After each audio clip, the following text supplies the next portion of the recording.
Muy buenas tardes, les damos, chicas, una cordial bienvenida. El Ministerio de Ciencia, Innovación, Tecnología y Telecomunicaciones, en el marco de la celebración del Día Internacional de la Mujer y la Niña en la Ciencia, ha querido abrir este espacio para cada una de ustedes, en el que vamos a realizar un recorrido por la historia de la participación de las mujeres científicas en el tema del cambio climático. Queremos que puedan disfrutar muchísimo de esta actividad y sobre todo que la tomen como una motivación para que ustedes puedan considerar dentro de su campo de estudio la ciencia y la tecnología.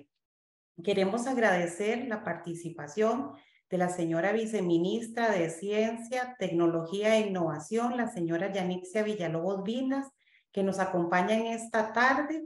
Además, queremos agradecerle a la doctora Ana María Durán Quesada, de la Universidad de Costa Rica y científica destacada del año 2022, que nos acompaña en esta tarde, así como a Paola Andrea Arias, ¿verdad? Que nos acompaña de la Universidad de Antioquia en Colombia y serán las encargadas de guiarnos en ese recorrido por la historia que les hemos hablado. Antes de iniciar, quiero recordarles, ¿verdad? Que estamos realizando una transmisión desde las locaciones de cada una de las personas expositoras. Por lo tanto, chicas, si tenemos algún inconveniente en cuanto a transmisión o fluido eléctrico o ruidos externos, ¿verdad? Que por favor tengan comprensión.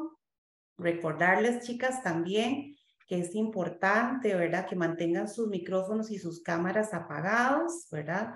Y que una persona adulta, ¿verdad? Les acompañe durante la actividad.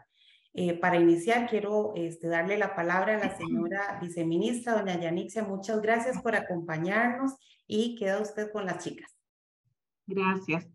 Hola a todas. Es un placer estar hoy con ustedes celebrando el Día Internacional de la Mujer y la Niña en la Ciencia.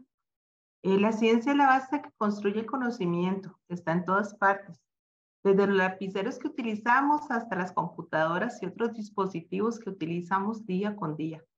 También es muy importante para poder definir el futuro que deseamos de nosotras y para el país.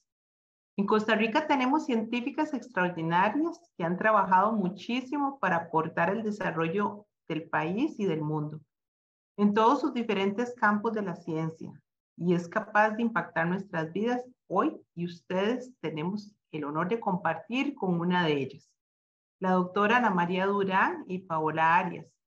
Ambas les agradecemos sus grandes contribuciones y que se tomen este tiempo para compartir su sabiduría y aprendizaje con niñas interesadas en la ciencia. Que ustedes tengan la oportunidad de compartir con ellas es muy importante porque hay muchas niñas y mujeres que no tienen ese privilegio. No conocen el mundo de la ciencia, muchas no cuentan con espacios para conversar sobre estos temas de gran relevancia hoy en día, como es el tema del cambio climático.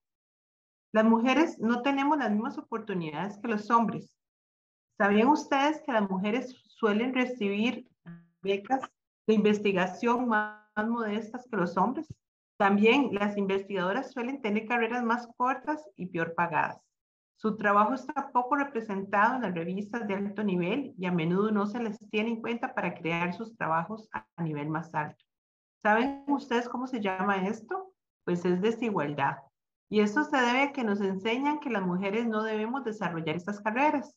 Nosotros en el Ministerio nos comprometemos a trabajar en el empoderamiento de las mujeres y las niñas en la ciencia a través de promover el acceso a las mujeres y las niñas a la educación, a la capacitación y a la investigación.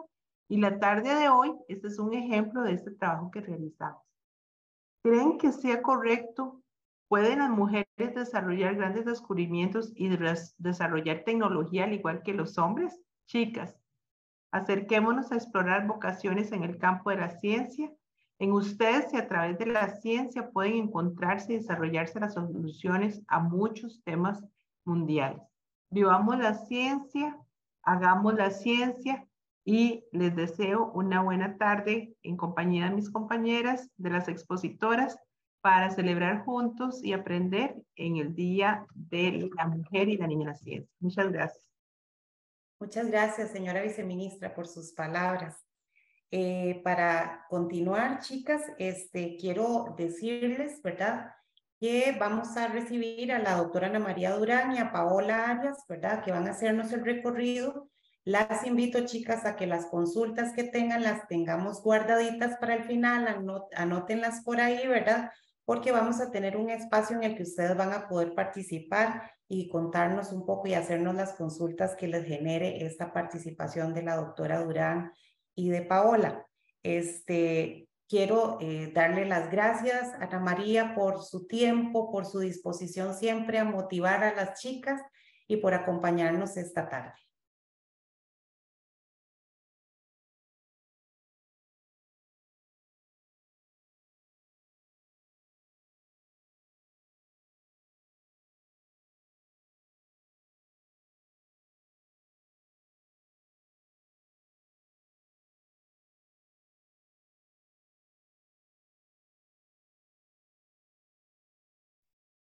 Ani, estás en silencio. Gracias. Bueno, otra vez empiezo. Muchas gracias por la invitación y la organización de esta actividad a las personas en el MISIP. Cuando pensamos en ciencia, en realidad tenemos que recordar que no hay dependencia del género, las fronteras, clases sociales, edad, idioma, país. La ciencia en realidad es para todas las personas y por eso es importante que días como el 11 de febrero celebren el hecho de que la ciencia en realidad tiene que ser accesible para que todas las personas podamos disfrutarla y podamos también participar de la ciencia. Como lo mencionaba anteriormente la señora viceministra, existen problemas grandes de desigualdad cuando hablamos de la participación de las mujeres en la ciencia. Y lamentablemente, pues esto es un hecho que afecta a todos los países en el mundo.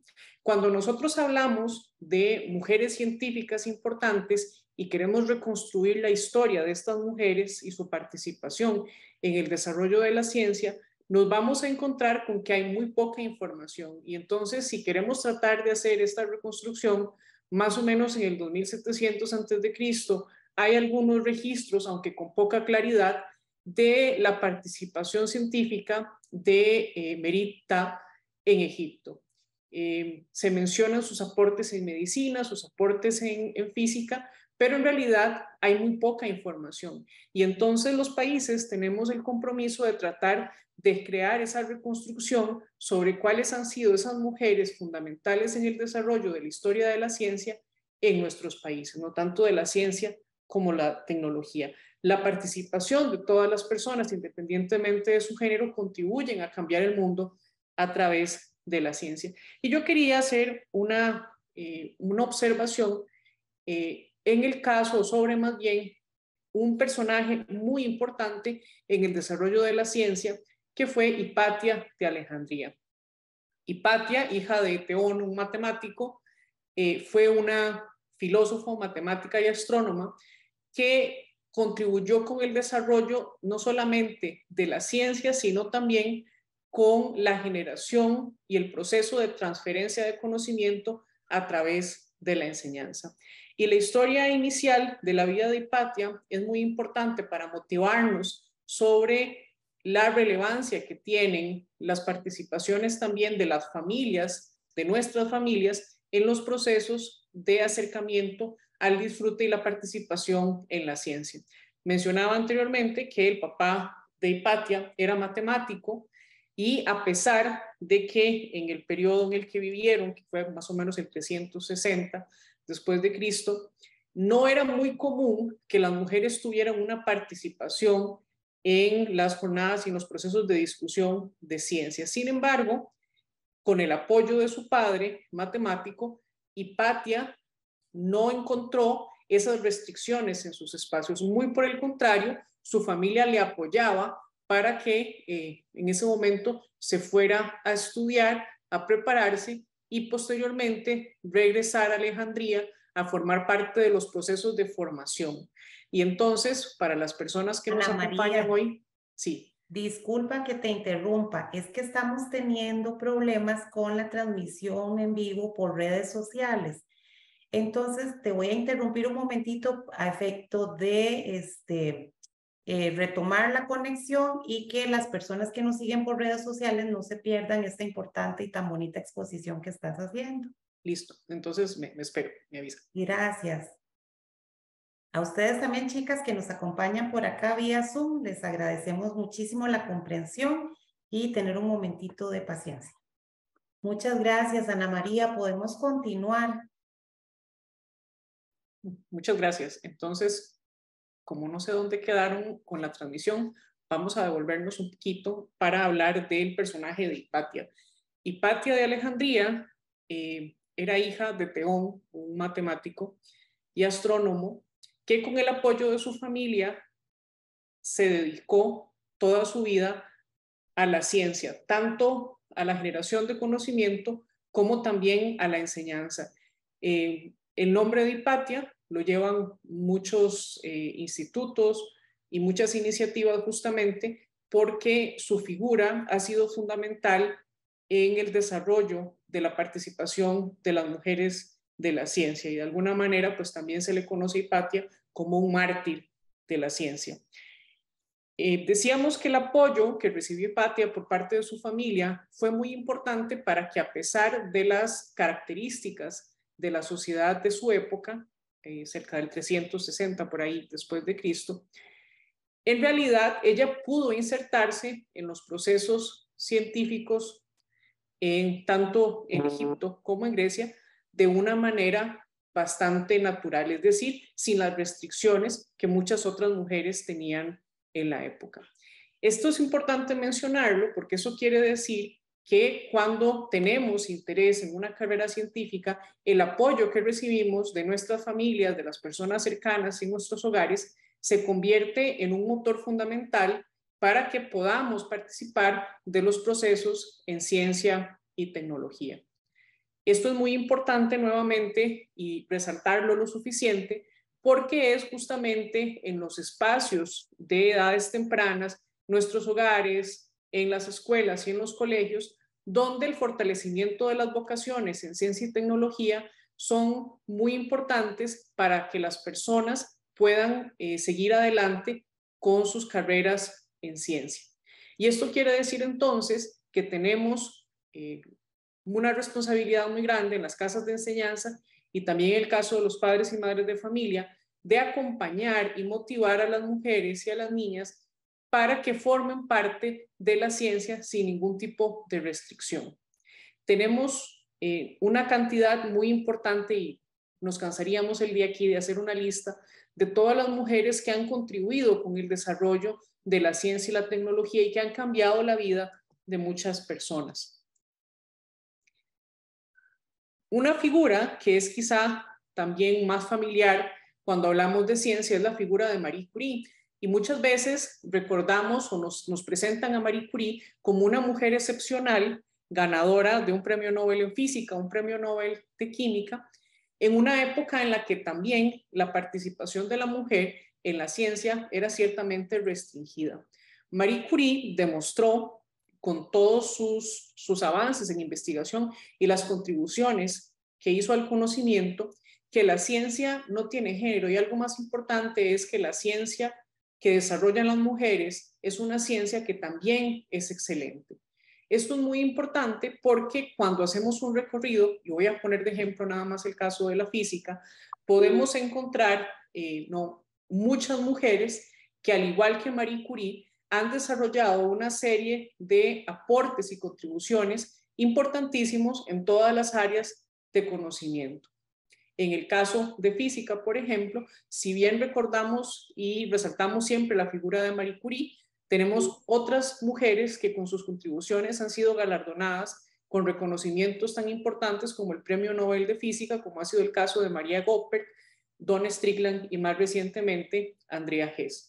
Esto quiere decir que las mujeres tenemos todos estos espacios para desarrollar nuestro trabajo en las áreas de conocimiento que más nos gusten, sin importar realmente cuáles sean las imposiciones o de los roles de género que muchas veces la sociedad hace para nosotros. Nuevamente resaltamos, la ciencia no debería estar sesgada en función del género de las personas que participan en los procesos. Y como queremos resaltar especialmente el caso de la participación de mujeres científicas notables en las ciencias del clima, tenemos 3 figuras muy emblemáticas en el desarrollo de las ciencias del clima. Cuando pensamos en ciencias del clima, quizá lo que nos recuerdan con más facilidad las noticias es la problemática del cambio climático de origen antropogénico, no causado por nosotros los humanos, que nos aqueja en este momento y que tiene una serie de impactos sobre nuestras formas de vida. Y entonces, algo interesante dentro de la historia de cómo se descubre el funcionamiento del calentamiento global, pues tiene como protagonista una mujer. Eunice Foote fue una investigadora, quien fue la primera persona que realizó una publicación científica sobre el efecto que tiene la interacción de la radiación solar con gases de efecto invernadero como el dióxido de carbono y el vapor de agua. El trabajo de Eunice Foote durante mucho tiempo fue atribuido a otro científico de apellido Tyndall. Sin embargo, cuando se hace la revisión histórica, se hace el reconocimiento de que tiempo anterior a Tyndall, Eunice Foote había hecho los avances que posteriormente llevaron al descubrimiento del efecto del efecto invernadero y el funcionamiento de los gases de efecto invernadero, y con esto sentar las bases que nos permiten hoy comprender cómo funciona el calentamiento global. La segunda persona que quisiera rescatar en esta revisión corta de mujeres importantes en la historia de las ciencias del clima es una mujer que es excepcional no solamente por los trabajos que ha desarrollado a nivel científico, sino también porque es una mujer latinoamericana. Eugenia Calnay es de origen argentino y su investigación revolucionó la forma en la que comprendemos el comportamiento de las variables climáticas alrededor del mundo. Su contribución con el desarrollo del reanálisis en colaboración con otros y otras investigadores ha sido determinante en la capacidad que tenemos actualmente para entender cómo cambia la temperatura, el comportamiento de la precipitación y toda una serie de parámetros ambientales. La doctora Eugenia Calnay se convirtió de esta manera en la primera mujer en ser profesora en el Departamento de Meteorología del Instituto Tecnológico de Massachusetts, y durante muchísimo tiempo ha venido contribuyendo con los procesos de investigación en materia climática.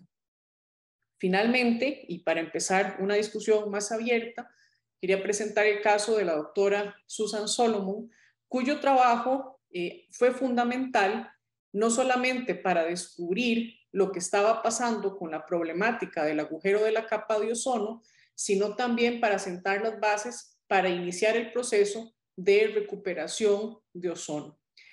La doctora Susan Solomon desarrolló de esta manera su investigación experimental en la Antártica, comprendiendo los procesos que generan la degradación del ozono y que contribuyan con esta problemática mundial derivada de la emisión de contaminantes como los CFCs.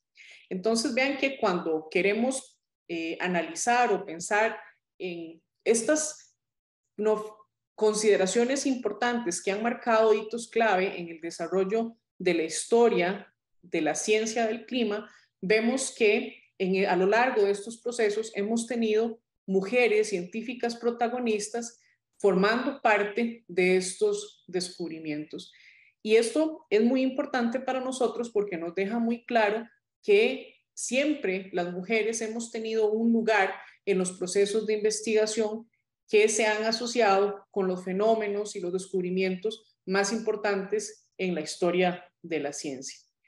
Y ahora, pues lo que queda es discutir por qué será tan importante que tengamos la participación de mujeres y también que las mujeres tengamos un papel protagonista en el caso que nos trae hoy específicamente, que es el de Ciencias del Clima.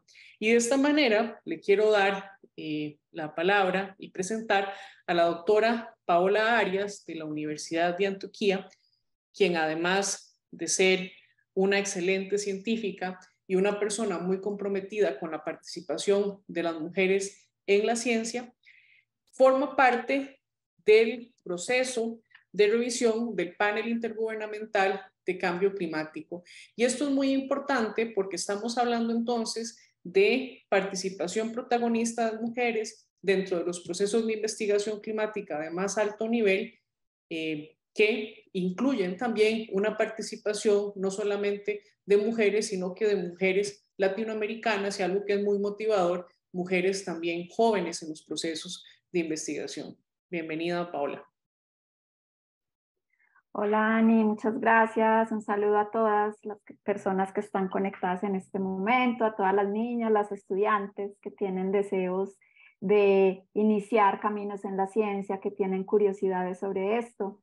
Creo que lo que nos acaba de mostrar Ana es súper importante, porque creo que desde la educación misma, cuando estamos en el colegio, en los primeros años y pues ya más adelante en el colegio o incluso en la universidad, nos deberían hablar de estas cosas. Y esto es algo de lo que poco conocemos. Creo que en muchos casos, muchos de esos nombres de mujeres que han cambiado la historia de la ciencia y de la humanidad son desconocidos. El caso, por ejemplo, de Eunice Food, que lo mencionaba ahorita Ana, con respecto a ese papel tan importante que tuvo ella de ser una mujer pionera en términos de comprender el efecto invernadero en la atmósfera, de hacer los primeros análisis de laboratorio, y que históricamente, aún en los libros, por ejemplo, podemos ver que eso se le adjudica a John Tyndall, y que, digamos, hay un poco reconocimiento. Esto empezó apenas hace unos cuantos años, donde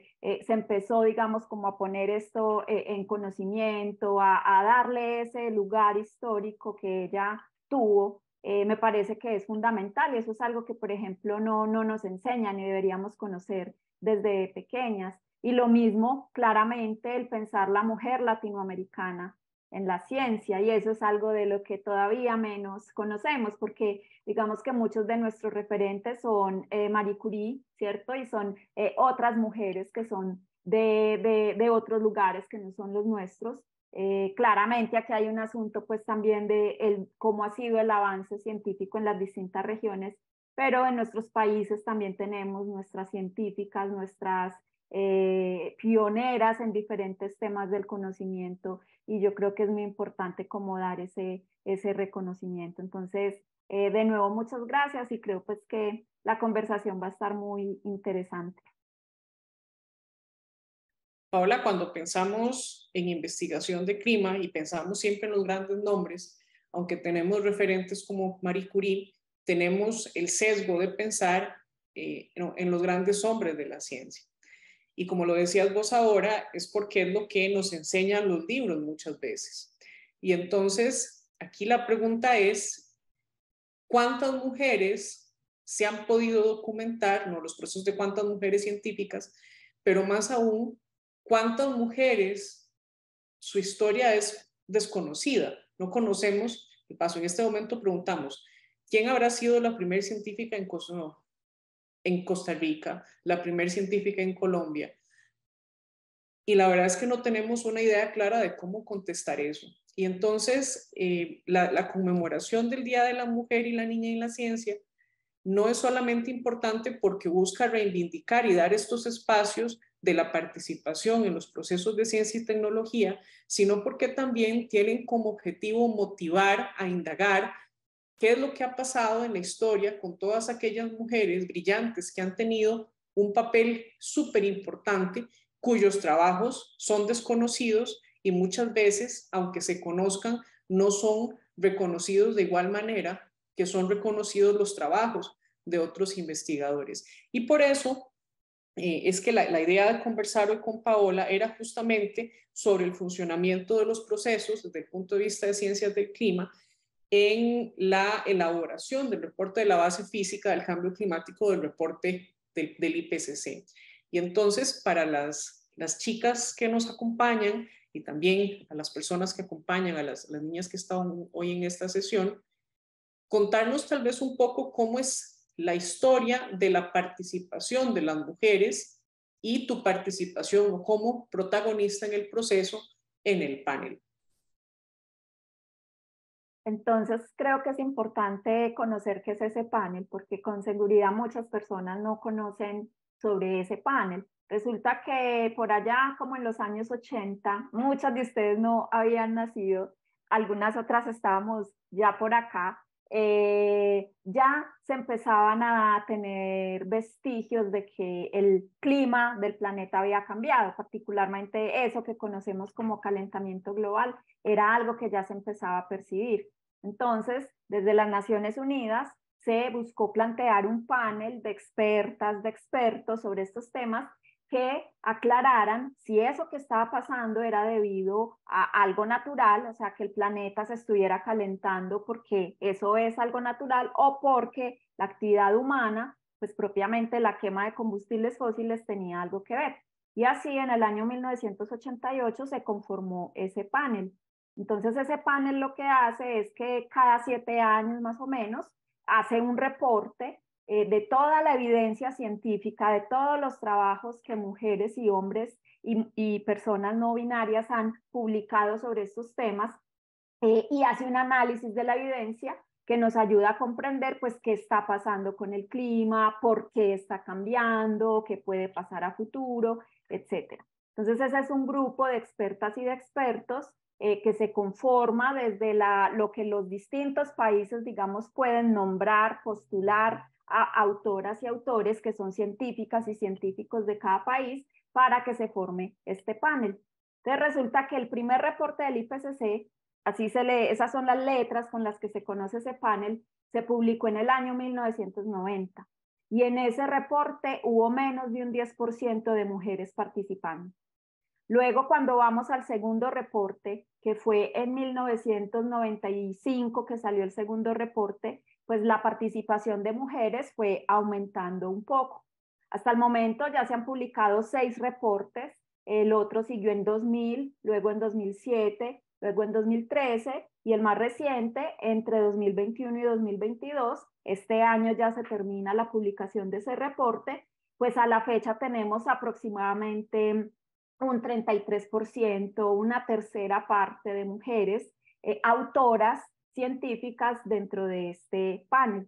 Entonces eso lo que nos muestra es que, claro, ha habido un aumento de la participación de mujeres, pero todavía estamos, digamos, en unos niveles muy bajos porque, además, si nos empezamos a ver cómo es la configuración de estas autorías, pues nos damos cuenta que mujeres de nuestras regiones pues es una proporción más bajita. Muchas mujeres pues vienen de países como de Europa o de Norteamérica o de Australia, y una participación de mujeres latinoamericanas es mucho más bajita, o de mujeres africanas, por ejemplo, del sur de Asia.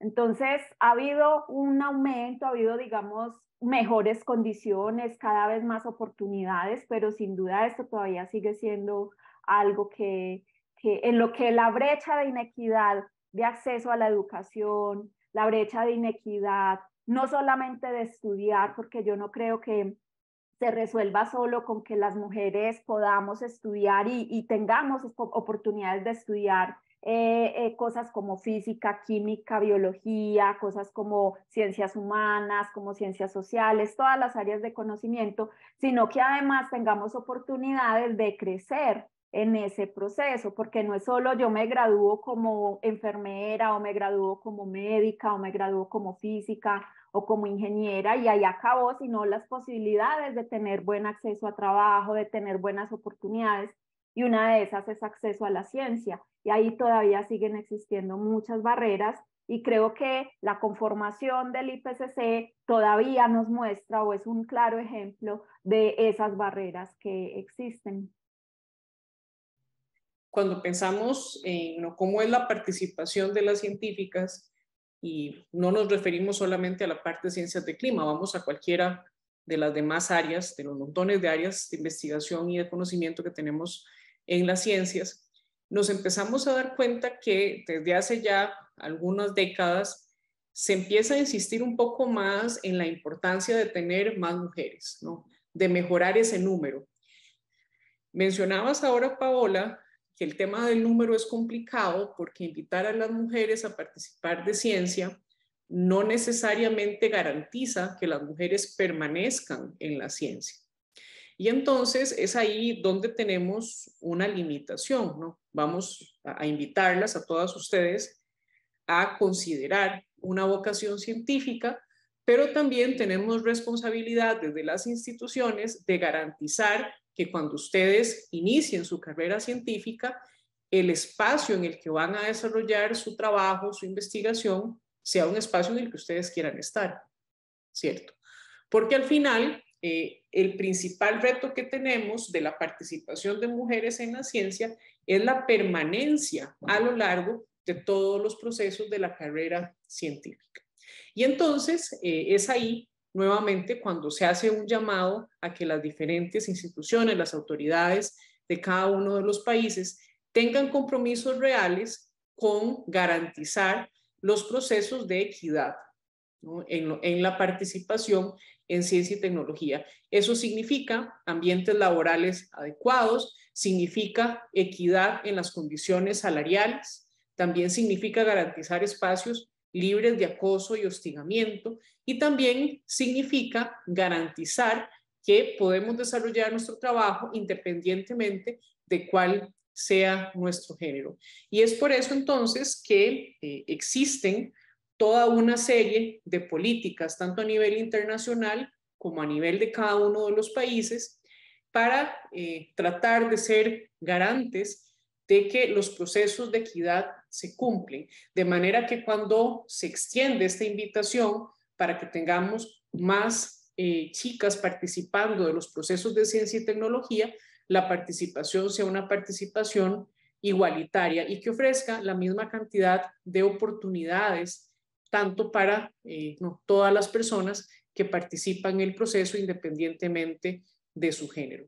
La pregunta aquí es, bueno, ¿cómo pensamos nuestra vocación científica? Y entonces una pregunta que siempre se hace uno es, ¿por qué me gusta la ciencia?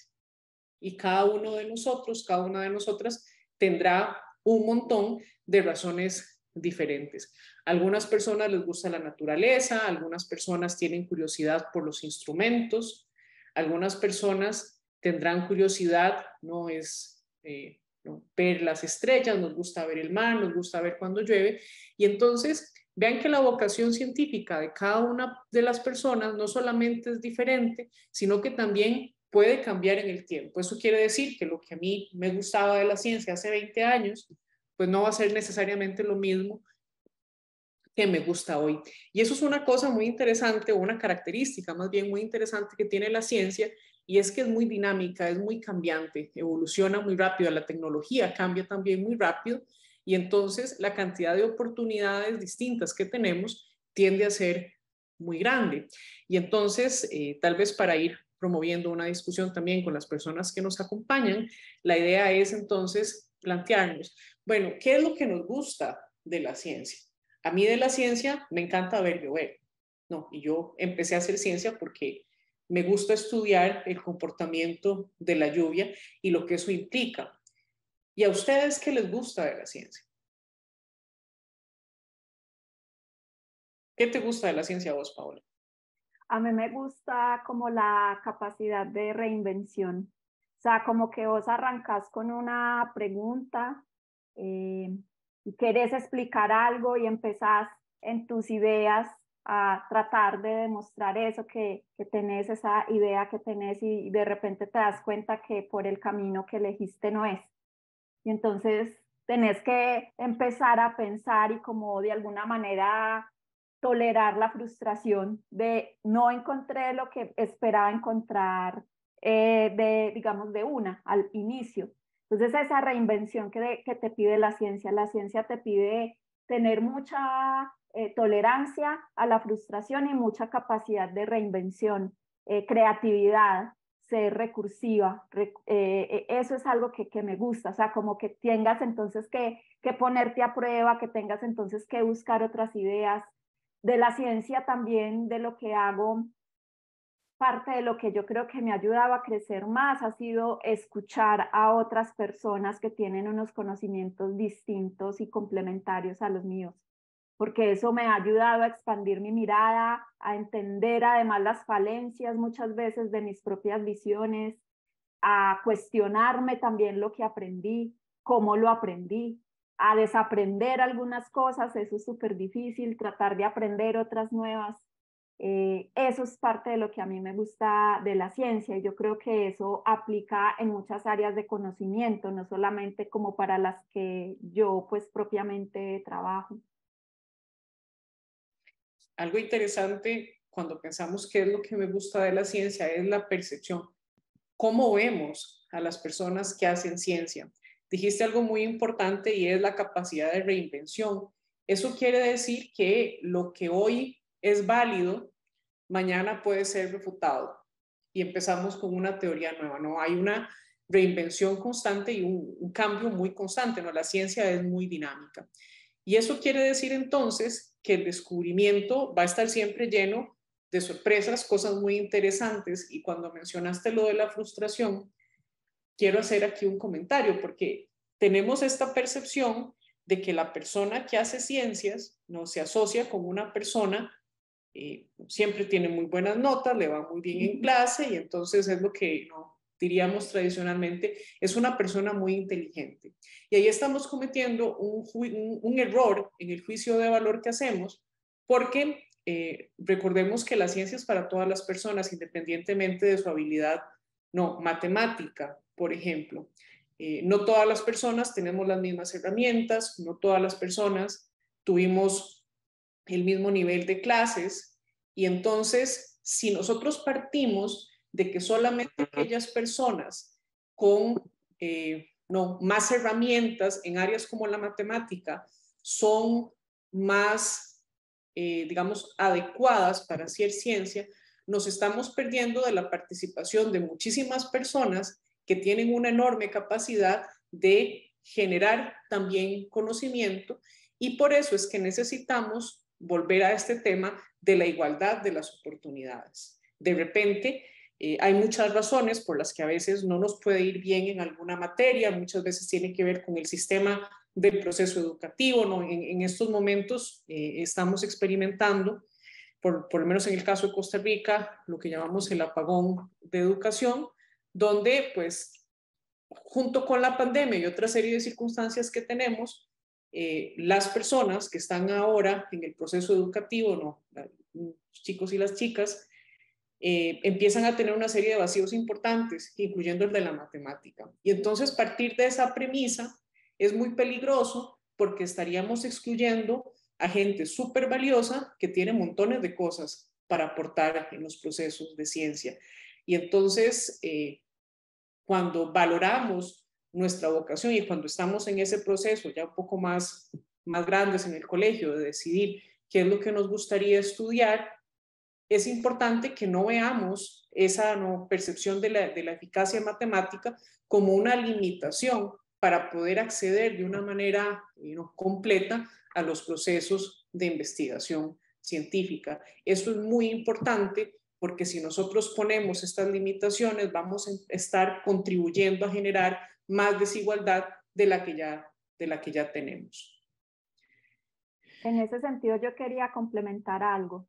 Y es cómo tenemos tan arraigado, en términos generales, el que hay unas formas de conocimiento o hay unos saberes o unas ciencias que son más importantes que otras.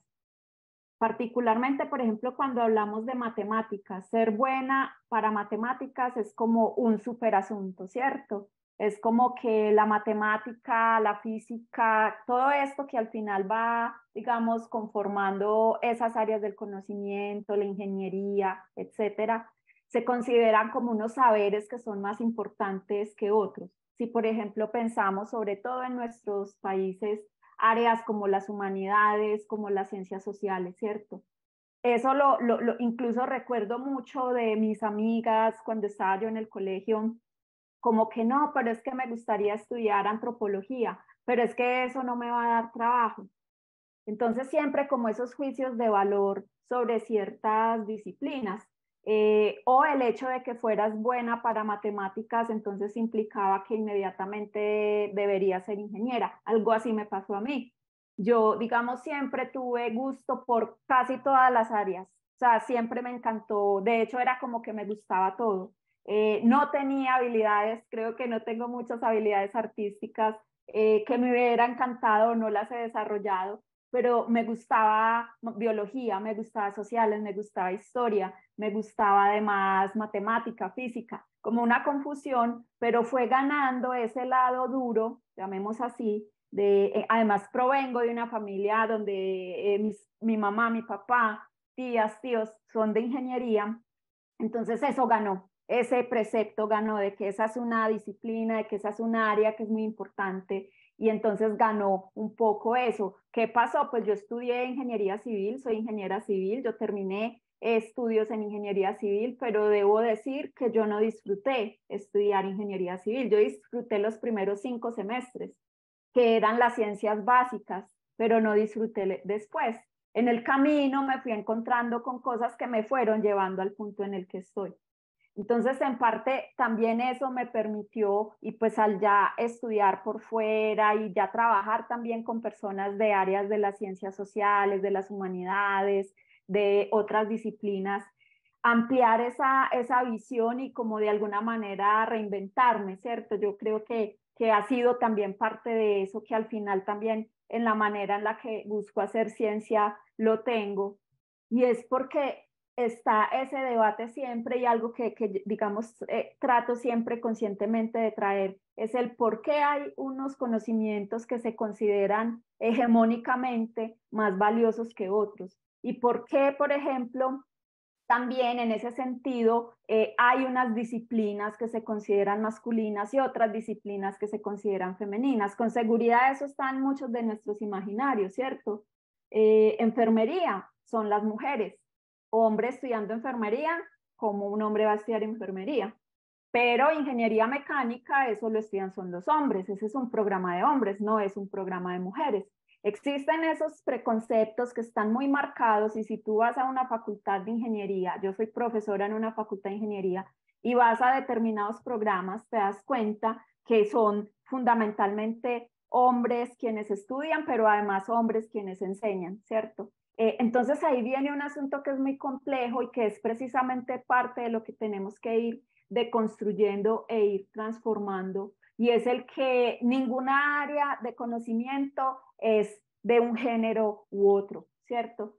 Ninguna área de conocimiento está determinada por el género, de manera tal que yo creo que eso es parte de lo que también es importante traer en la discusión y que las niñas, las jóvenes que están en este momento viendo o que vean la grabación en algún momento, piensen que realmente no debe haber esas barreras, que si te sientes atraída por estudiar determinado tipo de programa, lo hagas porque no hay esas limitaciones reales, o sea, son limitaciones sociales, el sistema nos puso eso, pero no existen unas limitaciones que digan una mujer no puede estudiar ingeniería mecánica. Eso nos lleva a otra pregunta y es, ¿cómo es una persona que hace ciencia? Y entonces antes de eso tal vez me gustaría comentar sobre la idea de quién es la ciencia, ¿no? La ciencia es de todas las personas. Esa es la idea original. Pero cuando pensamos en quién hace la ciencia, entonces automáticamente la ciencia la hacen los científicos. Y ahora, bueno, la ciencia también la hacemos las científicas. Y entonces la siguiente pregunta es, y para que se lo vayan imaginando, ¿cómo se ve un científico? ¿Cómo se ve una científica? Y entonces la idea que tenemos siempre es la del científico en el laboratorio con una gabacha blanca y probablemente con un instrumento, con un beaker en la mano. Y eso también es una construcción que nos pone muchas limitaciones sobre cuáles son, ¿no?, las maneras en las que ejercemos los trabajos en las áreas de ciencias, porque pueden ser en realidad muy variados. De repente, pues hay personas que desarrollan su ciencia desde un laboratorio, hay otras personas que lo hacen desde su oficina, con una computadora o con otras herramientas, y también habrá personas que hacen su ciencia en campo abierto. Y eso quiere decir entonces que si nosotros mantenemos estos preconceptos de cómo se ve una persona que hace ciencia, vamos a estar generando o vamos a estar encerrándonos dentro de estas ideas preconcebidas muy limitantes sobre qué es lo que hacen las personas que trabajan en la ciencia. Y eso nos lleva también a pensar en que tenemos que sacudirnos un poco de esa idea de que quienes hacen la ciencia y quienes facilitan la ciencia son solamente las personas que han estudiado alguna carrera, ¿no?, de las que llamamos las ciencias básicas.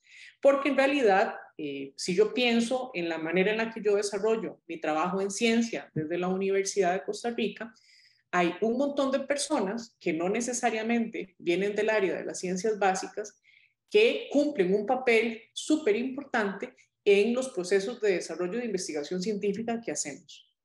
Y entonces eso quiere decir que tenemos que entender no solamente que la ciencia es de todas las personas, sino que todas las personas desde sus diferentes áreas de conocimiento también contribuyen con los procesos científicos y tecnológicos. Eso es súper importante porque eso quiere decir que no tenemos que pensar que la ciencia es el privilegio únicamente de algunas pocas personas, sino que la ciencia en realidad es un espacio abierto para todas las personas que quieran participar y disfrutar de los procesos y también los resultados o los productos de la ciencia y la tecnología. Algo que es muy interesante y que nos comenta María Antonieta es que la ciencia nos permite ver cosas que antes no veíamos y también nos hace cuestionarnos cosas que antes no nos cuestionábamos. La motivación de hablar hoy sobre la importancia de la participación de las mujeres en ciencias del clima viene justamente de ahí, ¿no? Cuando estudiamos el problema del cambio climático, que es un problema en principio meramente físico, cuando lo vemos desde la perspectiva no tradicional, encontramos una serie de problemas porque promovemos la desigualdad. Y cuando digo que promovemos la desigualdad, me refiero a que estamos asumiendo que el cambio climático nos afecta de manera igual a todos. Claramente, eso no es cierto. Vamos a tener una primera impresión de que los efectos de cuando tenemos, por ejemplo, una condición de sequía cada vez más severa y más persistente, son las personas que viven en esa zona y que desarrollan sus actividades socioeconómicas en esas zonas las que se van a ver más afectadas. Pero si nosotros no usamos una lupa y queremos ver un poco más profundo, ¿no?, las capas que hay detrás de todo eso, y empezamos a hacer una separación en función de las edades, en función del género, nos damos cuenta que muchos de estos impactos que experimentamos, aunque nos afectan a todas las personas, afectan más a algunos grupos específicos, y uno de esos grupos específicos es justamente el de las mujeres. ¿Qué es lo que sucede? Bueno, que como históricamente hemos tenido una menor participación de mujeres en los procesos de desarrollo de investigación de ciencias del clima, se nos pasa desapercibido que esto es un problema. Y entonces la manera en la que generamos las métricas para analizar el problema de los impactos, por ejemplo, el cambio climático, si no le ponemos en algún lado la etiqueta de género, nos vamos a perder de la generación de información que nos permita entender por qué algunos grupos específicos son más afectados que otros. Y esa es una de las motivaciones por las cuales es muy importante para nosotras poner un poco esa reflexión. Bueno, ¿cuáles serán las razones principales que generan esta diferencia en las afectaciones que tiene, por ejemplo, un fenómeno global como el cambio climático? Y pues tiene el mismo factor que tiene de la participación de las mujeres. Es un problema de desigualdad. Y entonces, si yo desarrollo mi investigación desde una posición no un poco sesgada de privilegio y no considero las visiones que tienen personas con condiciones diferentes a la mía, va a ser un poco complicado que yo entienda de qué manera las demás personas son afectadas. Y por eso decimos que en los procesos de ciencias del clima tenemos que hacer una integración desde todas las áreas del conocimiento para poder comprender problemáticas que son realmente muy complejas. ¿Qué es lo que aporta entonces, Paola, una mayor participación de mujeres en ciencias del clima al desarrollo del conocimiento? Creo que una mayor participación de mujeres, y no solo de mujeres, que creo que ahí tenemos que expandirnos mucho más, como también en la no binariedad, de la mayor diversidad posible de seres humanos haciendo este tipo de reportes, por ejemplo, del panel de cambio climático, y pues haciendo la ciencia base para que ese panel pueda hacer sus informes de evaluación. Sin las personas que hacen ciencia y hacemos ciencia en el mundo, no podría haber un panel haciendo un análisis sistemático de esa evidencia. Tener una diversidad mayor de personas con vidas distintas, experiencias diferentes, culturas distintas, experimentando barreras diferentes. No podríamos tener una visión amplia de una problemática que es sobre todo humana. El cambio climático, como su nombre lo indica, es un cambio en el clima. Entonces podríamos inicialmente pensar que es un problema físico, que cambiaron la concentración de gases que hay en la atmósfera, que cambió la temperatura, que cambió el nivel del mar, que cambió la cobertura de nieve, etcétera, etcétera, y que ahí ese es un problema que es solo físico. Es que resulta que las causas, consecuencias y soluciones del cambio climático están totalmente transversadas por lo humano. Esto es un problema que es civilizatorio, es de una manera como la especie humana, pues digamos de forma sistemática, ha vivido en este planeta. Entonces, desde ese punto de vista, cuando incluso las preguntas que nos planteamos en la ciencia, lo que queremos investigar, lo que creemos que debemos hacer, está súper transversado por la persona que está haciendo la ciencia. Yo soy quien me pregunto, bueno, ¿qué pasará con este tema? ¿Qué podemos pensar de pronto en estas interrelaciones? Hagamos investigación en estas temáticas. Una persona con una realidad dada, pues digamos que va a estar muy enfocada en las cosas que esa realidad le permite ver.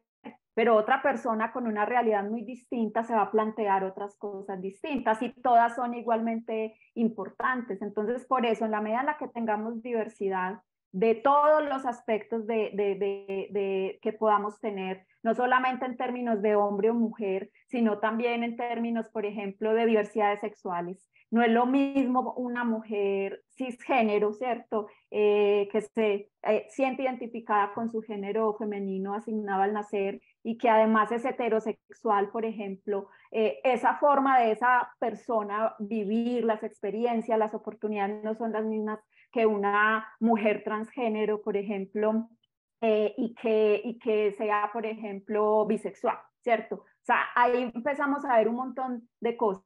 Y hoy empezamos a ver, por ejemplo, cómo obviamente el aspecto socioeconómico, el que yo provenga, por ejemplo, de una familia que tiene un estrato socioeconómico, digamos, favorable, al que yo provenga de un estrato socioeconómico en donde he tenido muchas necesidades insatisfechas, en donde he tenido, digamos, que hacer unos esfuerzos mayores y he tenido menos oportunidades. La visión y las preguntas que nos hacemos son distintas. Y ni qué decir de lo regional, no es lo mismo una científica en Inglaterra con las problemáticas y las características de Inglaterra, no se va a plantear las mismas preguntas que una científica en Cuba, viviendo otras realidades con un sistema social, económico, biofísico distinto.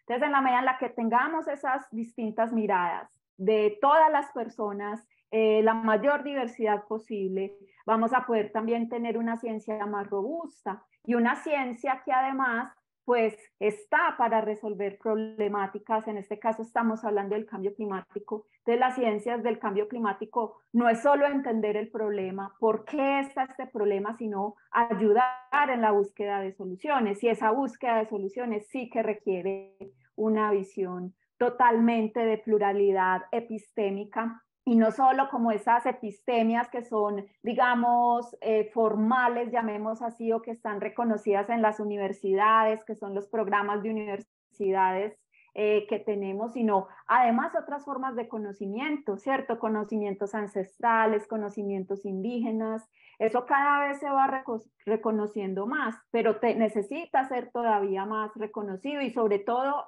adoptado y que sea realmente un diálogo de saberes. En eso estamos apenas avanzando, dando pasos pequeños, pero precisamente eso es parte de lo que requiere una visión diversa totalmente. Y eso básicamente lo que nos dice es que necesitamos de la participación de todas las personas que desde sus realidades distintas pueden hacer aportes muy importantes a los desarrollos de ciencia y tecnología. Por eso entonces es que decimos que la ciencia es para todas las personas, es por todas las personas, y la construcción de los procesos de generación de conocimiento parten justamente de esa diversidad que hay en la experiencia que tienen todas las personas. Con esto entonces vamos a cerrar esta parte y abrir el espacio para que puedan hacer las preguntas que las personas tengan para hacer, con la invitación y la motivación de, ¿no?, abrirles la posibilidad de que consideren la posibilidad de las vocaciones científicas, partiendo justamente de, ¿no?, esta noción de que la ciencia es para todos y todas y que todas las personas tenemos derecho tanto a participar como a disfrutar de los resultados y productos de la ciencia y la tecnología. Entonces, tal vez abrimos el espacio para las preguntas.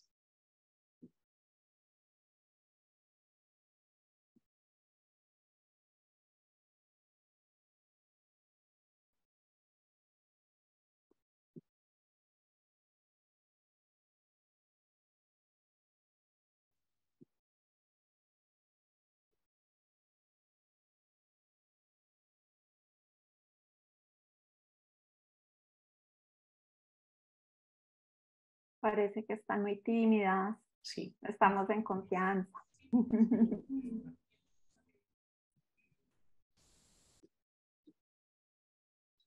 Tal vez Mónica, si nos ayuda ahí, si hay alguna pregunta o alguien que quiera hacer algún comentario también. Sí, no, por parte en el chat, lo que hice es que Antonieta Corrales, a mí me gusta la ciencia que me permite ver las cosas que antes no veía o conocer cosas sobre las cuales antes no me había cuestionado, pero eso fue cuando ustedes preguntaron que qué les gustaba de la ciencia. Y por aquí no veo ninguna otra pregunta, manitas alzadas, pueden escribir al chat si les da pena también. O tal vez contarnos qué los motivó y las motivó a participar de la charla. Exactamente, también.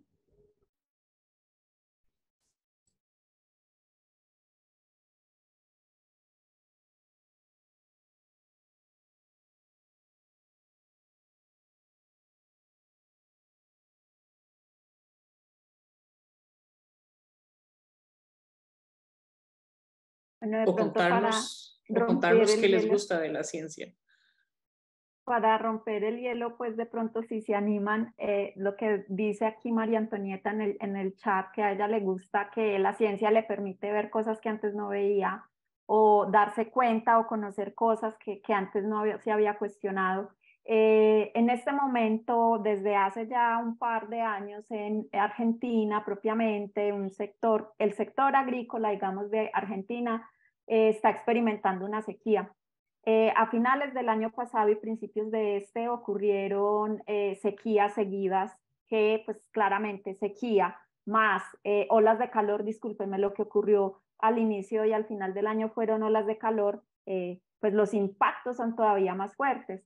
Entonces estamos haciendo un estudio de atribución de si la sequía que se ha observado hace poco en Argentina tiene que ver con cambio climático y analizando un poco eso, nos damos cuenta, por ejemplo, de que necesitamos entender qué pasa cuando se deforesta el Amazonas, porque eso podría afectar la precipitación por allá en Argentina. Entonces, por ejemplo, un poco como conectando con lo que dice María Antonieta, eso es algo que apenas ahora yo pienso, ve, eso sería una buena idea, una buena pregunta de investigación, ¿cierto? Entonces, conversando con las compañeras, los compañeros, ve, hagamos esto, ¿cierto? Así surge, digamos, también las ideas, y eso es algo que es muy emocionante de la ciencia, y es como que ese tener la oportunidad de plantearse preguntas y de aprender cosas nuevas. Gracias. Nos pregunta, bueno, Claudia tenía una mano levantada, entonces Claudia, adelante, puede hacer su comentario, su pregunta. Hola, hola, profes, ¿cómo están? Hola. Hola, las niñas también. Yo quería hacer un comentario con respecto a la pregunta que hicieron inicialmente sobre qué me gusta de la ciencia. Yo personalmente he sido una persona que desde siempre, desde muy niña, soy muy curiosa. Entonces, algo que me encanta de la ciencia es que tiene, pues desde mi perspectiva, tiene absolutamente todas las respuestas. Así uno no pueda llegar a veces a una respuesta específica, entonces tiene posibilidades de respuesta a esa pregunta, y eso siempre me encantó desde muy niña. Entonces, sí, eso me encanta. Y también me encanta el hecho de que en cualquier actividad cotidiana que estemos realizando, incluso en la casa, todas vemos a nuestras mamás, por ejemplo, cocinando, probablemente ya muchos de nosotros también cocinamos. O sea, la cocina, por ejemplo, es un laboratorio total, aunque a veces no seamos realmente conscientes de eso. Entonces ahí, o sea, me encanta que la ciencia está realmente como en todas partes. Para mí la ciencia es vida, y la amo, y me encanta que abran estos espacios para que las niñas participen y sí. Muchísimas gracias, Claudia. Y usted menciona una característica muy importante que tiene cualquier persona en ciencia, y es la curiosidad. Nos pregunta Yariela Granado del Liceo Académico de Zigzaola, ¿qué nos motivó a estudiar una carrera científica? Entonces, sí, empezad vos, Pau. Entonces yo ahorita les contaba que yo empecé a estudiar ingeniería civil. Yo tenía como 16 años cuando tomé la decisión, y de hecho cuando empecé a estudiar ingeniería civil, y fue una cosa totalmente cero, digamos, ahí cuestiono el acompañamiento también, digamos, en los colegios para esta, digamos, motivación vocacional. Yo no tenía ni idea yo qué quería hacer.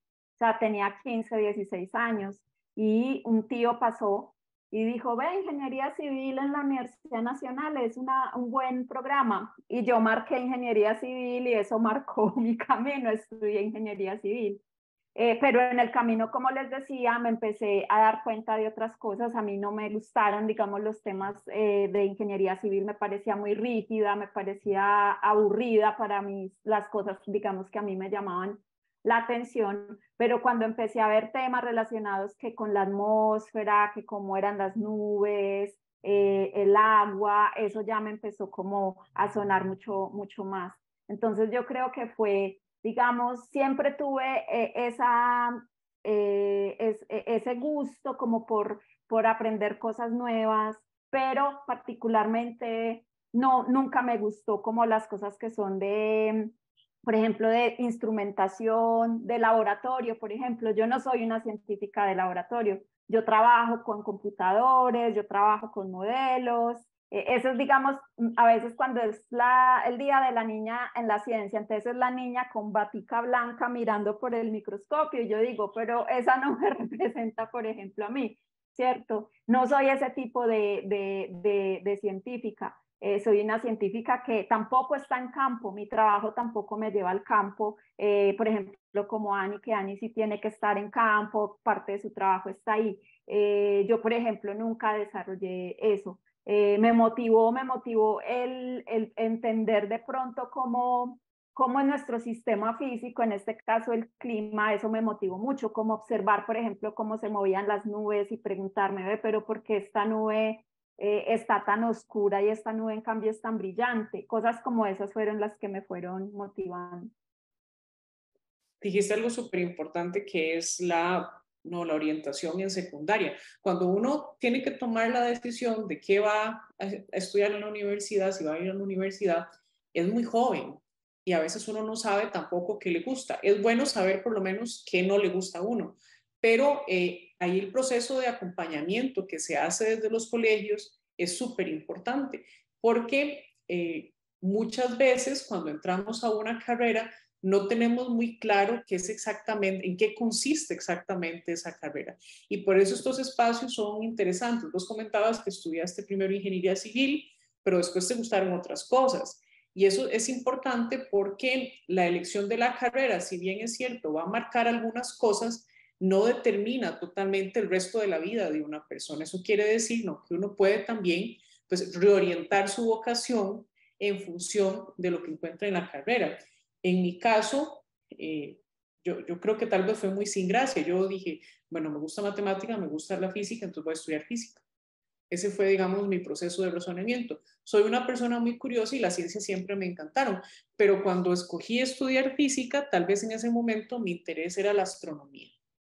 Y es muy común cuando uno habla con otras personas en física, no, esta idea del espacio es muy llamativa. Entonces eso nos llama mucho la atención. Pero después, conforme fui avanzando en la carrera, encontré otro montón de cosas muy interesantes que igual me gustaban más. Entonces, me gustó la parte de movimiento del aire. Y entonces las ciencias atmosféricas fue lo que me llamó la atención y a lo que ahora me dedico. Y yo tengo que decir que soy una persona muy afortunada porque tengo el trabajo más bonito del mundo. Hay días que trabajo en campo, hay días que trabajo en laboratorio y hay días que trabajo con computadora. Entonces, cada día dentro de mi trabajo puede ser, no, un poco diferente. Y también me pasa mucho eso, ¿verdad? Yo no uso gabacha todo el tiempo, de hecho la uso muy pocas veces. Entonces, la representación esta típica que tenemos de la persona en ciencia, vean que en realidad es muy variable. Alexandra Gómez dice que hay pequeñas cosas que no vemos y esas cosas tienen un gran impacto. Y entonces, pensando en pequeñas cosas que tienen un gran impacto, podemos pensar, por ejemplo, en los gases, que no, la mayoría, como el dióxido de carbono, ni lo vemos, pero está presente continuamente generando un problema a nivel global, que es el calentamiento. Y entonces, el hecho de que no lo veamos no quiere decir que no lo podamos estudiar. Y esa es otra de las cosas súper emocionantes que tiene la ciencia, de que puedo estudiar algo que no veo, ¿no? Algo que no veo a simple vista, ¿no? Las personas que trabajan, por ejemplo, con microorganismos, que trabajan ya a nivel celular, las personas que trabajan en escalas súper pequeñas a nivel, ¿no?, de la composición de la materia, las personas que estudian ¿no?, el movimiento de la luz. Vean que en realidad en ciencia trabajamos con un montón de cosas que no necesariamente las vemos inmediatamente para saber cómo son. Y eso no es una limitante para que las podamos estudiar. Entonces, no, imagínense lo impresionante que es la ciencia que nos permite hacer todas esas cosas. No sé si alguien tiene algún otro comentario y mientras tanto voy a aprovechar para ¿no?, invitar también a las personas de colegios que nos están acompañando hoy, pensar mucho en el papel que tienen desde los colegios en orientar a las estudiantes. No, las ferias vocacionales son espacios muy importantes también para que ustedes vayan a hacer sus preguntas sobre, bueno, esta carrera me interesa, vi el programa de estudios y me pareció interesante, pero ¿de qué se trata? Eso es muy importante al momento de hacer las decisiones. La motivación, obviamente, pues la conmemoración que tenemos hoy, que es el 11 de febrero es mañana, pero lo hacemos hoy, es de motivar a las niñas y a las jóvenes a que no sepan que la ciencia está ahí para ustedes y para que participen en la ciencia de la manera que a ustedes mejor les parezca, pero también motivar a las personas en sus casas a que motiven también la participación de sus hijas, de sus sobrinas, de las personas, de las niñas y jóvenes en sus familias, para que participen también de esos procesos. Evitemos nuestros comentarios de estas son carreras de hombres, las mujeres estudian estas cosas, ¿verdad? Esos son conceptos que tenemos que ir eliminando del vocabulario para que podamos realmente garantizar, ¿no?, espacios equitativos donde no tenemos etiquetas sobre cómo son las personas en ciencia, qué hacen y quién puede o no elegir una carrera determinada. Si no tenemos más preguntas, entonces agradecerles muchísimo por acompañarnos el día de hoy, agradecerle mucho también a Paola que nos acompañó hoy y a las personas que se encargaron, ¿no?, de hacer el desarrollo de la actividad, a la Dirección de Talento y Apropiación Social del Conocimiento. Y esto es muy importante porque tenemos que apropiarnos del conocimiento y tenemos que apropiarnos de la ciencia y la tecnología, porque también son nuestras, ¿verdad? Muchas gracias, Ana María y Paola, por esta tarde tan bonita que hemos pasado con ustedes, ¿verdad? Reconociendo y recorriendo el papel de cada una de las mujeres, ¿verdad?, que han aportado en el campo de la ciencia y que nos sirvan de motivación para que cada una de ustedes, chicas, se sienta también con la posibilidad de explorar esta opción vocacional, ¿verdad? Pero no solo para que sean ustedes, sino también que puedan transmitir este conocimiento a otras amigas que ustedes tengan y que podamos ser muchas más mujeres trabajando desde la ciencia y para la ciencia. Muchas gracias de verdad, Ana María y Paola, por su tiempo. A ustedes, chicas, también agradecerles su compañía y invitarlas a que estén pendientes de nuestras redes sociales, ¿verdad? Vamos a estar promoviendo espacios como estos durante el año. Para MICID y desde MICID estamos comprometidas y comprometidos a impulsar acciones y alianzas interinstitucionales e incluso intersectoriales que nos permitan propiciar una mayor atracción, permanencia, graduación, empleo e investigación de las mujeres en el campo de la ciencia. También tenemos un gran interés en propiciar la generación, ¿verdad?, el uso y el disfrute de los productos de la ciencia, la tecnología, las telecomunicaciones y la innovación con un enfoque de igualdad, ¿verdad? Que todas y todos podamos producir y hacer uso de los productos que nos genera la ciencia. Nuevamente, las invitamos, chicas, a atreverse a explorar la ciencia como un campo de estudio y de desarrollo para cada una de ustedes y sus familiares. Muchísimas gracias y que tengan una muy buena tarde. Buena tarde para todos y todas. Muchas gracias. Hasta luego. Hasta luego.